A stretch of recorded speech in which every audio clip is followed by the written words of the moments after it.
অনেক দিন আগের কথা। কেয়াগ্রাম নামে একটি গ্রাম। এই গ্রামটি ছিল খুবই শান্তশিষ্ট আর খুবই ভালো প্রকৃতি গ্রাম। এই গ্রামেই বাস করত একটি খুবই চঞ্চল ছেলে, খুবই সাহসী। নাম তার নাজবুল। সে ছিল খুবই সাহসী একটি ছেলে আর খুব দুষ্টু। সে কোনোদিন তার পাড়ার লোককে শান্ততে থাকতে দেয়নি। সবারই কোনো না কোনো অনষ্ট করতই। তো এই গ্রামেই মাঠের দিকে ছিল একটি বড় বট গাছ, যেটিতে লোককথায় প্রচলিত আছে যে সেখানে 60টি জিন থাকে। আর একথা অনেকটা সত্যিও বলে মনে করে অনেকে। প্রায় এখানে কিছু না কিছু ঘটনা ঘটে থাকে। তো একদিন নাজবুল তার বন্ধুদের সঙ্গে বাজি ধরল যে আমি ওখানে গিয়ে দেখিয়ে দেব যে ভূত টুত বলে কিছু হয় না। আর বন্ধুরাও আরও ওকে উস্কিয়ে দিল।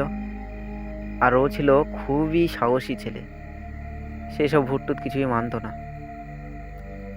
সে বলল, ঠিক আছে, তাহলে আমি আজকে রাতেই যাব। তো আর যেমন ভাবনা তেমন কাজ। মাগরিবের আজান হতেই 6:30 হয়ে গেল। একটু দূরে বটগাছটি থাকায় তার জন্য সে সকাল সকাল বেরিয়ে পড়ল বটগাছটির সন্ধানে। সে হাঁটতে লাগলো তার বাড়ি থেকে বেরিয়ে। কিছু দূর হাঁটার পর তার বন্ধুদের সঙ্গে তার দেখা। নাজিবুল বলল, এই চললাম রে, ভালো থাকিস। আজকে আমি প্রমাণ করে দেবো যে বটগাছে কিছু নেই, আর তোরা বাড়িতে চুরি পড়ে বসে থাকগা। আমি চললাম। এই বলে সে তার বন্ধুদের কাছ থেকে চলে গেল।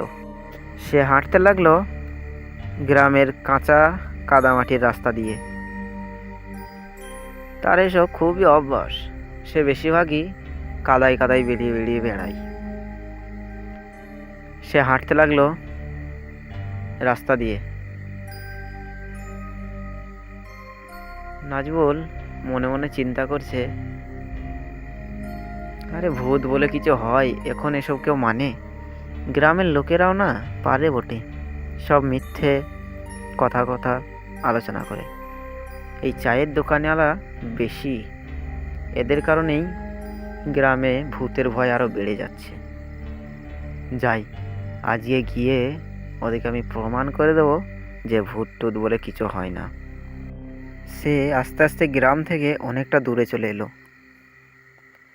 প্রায় সে বট গাছটির কাছাকাছি চলে এসেছে। আর একটু হাঁটলেই সে পৌঁছে যাবে বট গাছটির কাছে। তো সে তাড়াতাড়ি পা চালিয়ে হাঁটতে লাগলো।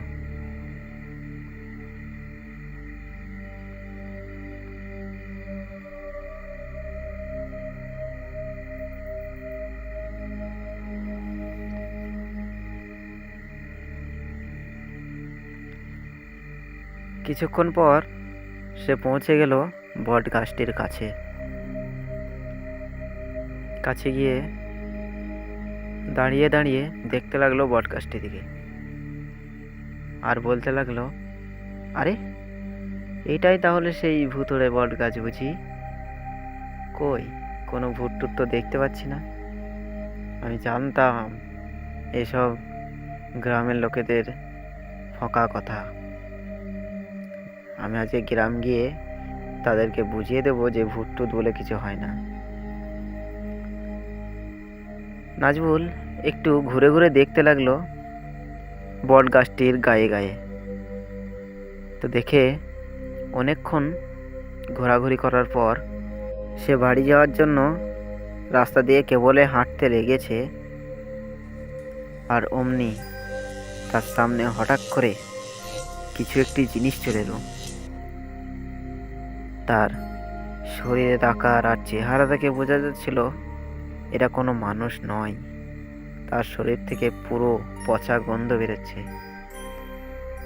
তো সে নাজবুল এবার তো বুঝতে পেরেছে যে এটা মানুষ নয়, এটা কিছু একটা ভূত টুত হবে। ভূত বলল, তোর সাহস দেখে তো আমি একদম মুগ্ধ হয়ে যাচ্ছি রে। তুই এখানে এসে, আমার জায়গায় এসে আমাকেই সাহস দেখাস? যা, আমার 6টা ভাই আজকে নেই বলে তুই বেঁচে গেলি, না হলে নির্ঘাত তোর আজকে এখানেই মৃত্যু হতো। আমি একটি ভালো ভূত। যা, তোকে ছেড়ে দিলাম, বাড়ি চলে যা, আর কোনো দিন এরকম কাজ করার চেষ্টা করবি না। এ কথা বলে সেই ভূতটি ওখান থেকে উধাও হয়ে গেল। আর নাজবুল এটা দেখে ওখান থেকে মারল দৌড়।